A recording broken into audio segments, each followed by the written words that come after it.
vous entendez le concerto pour Pharaon numéro 3 de Jacques Albrun.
Nous allons interroger Monsieur Jacques Albrun sur son œuvre.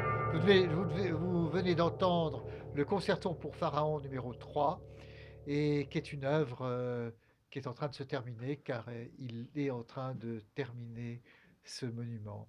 Monsieur Jacques Albrun, qu'est-ce qui vous a poussé à écrire le concerto pour Pharaon numéro 3?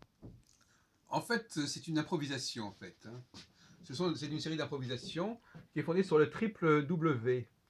C'est-à-dire le whisper, qui est le bruit qu'on fait avec la voix, le whist, qui est le sifflement, et le wrist, qui est l'utilisation du piano à partir de la base de la main. Poignet,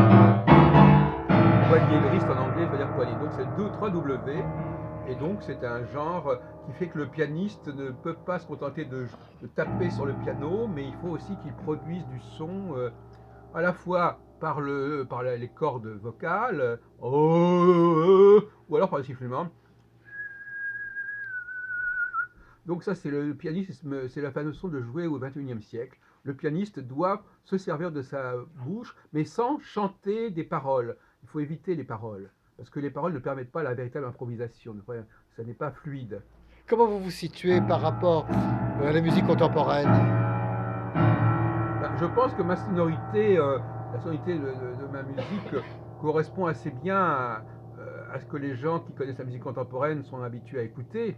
Cela dit, j'ai la faiblesse de croire que c'est une façon un petit peu de faire évoluer la musique contemporaine en justement en changeant les règles du jeu.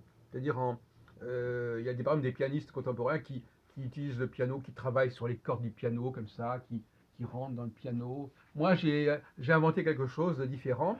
Et à mon avis, ça se rapproche assez de la musique classique parce qu'il y a une fluidité du jeu pianistique qu'on ne retrouve pas toujours dans la musique contemporaine. Il y a beaucoup d'intervalles, de temps morts, etc.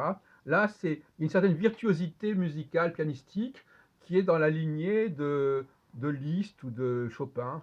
Comment vous fixez votre musique? Si un autre interprète veut l'interpréter, comment il fait? Ah, ben oui, c'est ça la Parce que question. vous n'écrivez pas avec des Non, notes. mais normalement, les vrais interprètes, moi je les enregistre toujours, mes musiques, hein. Les vrais interprètes doivent être capables, mais ils le sont de moins en moins, de pouvoir reproduire à l'oreille une musique qu'ils ont entendue. En tout cas, peut-être pas la reproduire note pour note, mais de créer quelque chose qui ressemble à ce que j'ai joué. J'attends de trouver des pianistes qui sont capables de broder sur ma musique. C'est-à-dire de paraphraser ma musique. Par exemple, si je joue quelque chose, j'aimerais bien que quelqu'un d'autre vienne et puis joue quelque chose qui s'inspire de ce que j'ai joué. Alors, en gros, il s'agit d'une espèce de broderie, en fait, une broderie musicale De la part de qui? de la part de votre interprétation. Ben non, non, moi, je sais pas ce que vous entendez par broderie musicale. Alors là, maintenant, la question de savoir d'où vient l'inspiration. En tout cas, ça passe par les mains. Voilà, c'est quelque chose qui est corporel, c'est pas pensé dans la tête. Ou alors si c'est passé dans la tête, ça se fait en microsecondes. Parce qu'en fin de compte, l'interprétation, ça consiste en fin de compte à faire circuler des notes, et tout d'un coup, au quart de seconde, il y a une sonorité qui nous arrête, qui nous intéresse, et on la développe. C'est-à-dire qu'en fin de compte, c'est comme un sculpteur, mais sauf que le sculpteur, lui, ne crée pas la matière du sculpteur, elle est donnée de l'extérieur, alors que moi, j'apporte ma propre matière musicale, et je travaille sur cette matière musicale. Donc je joue à deux niveaux. Je fais un son, et puis après, tout d'un coup, j'entends quelque chose, et à ce moment-là, je dessine quelque chose, je structure quelque chose. Mais j'aimerais bien former notamment des enfants, parce que je pense que le piano se prête tout à fait à ça. Je pense que les enfants qui sont doués, on leur donne quelques règles du jeu, et ils doivent se débrouiller. Merci, Monsieur Jacques Albron.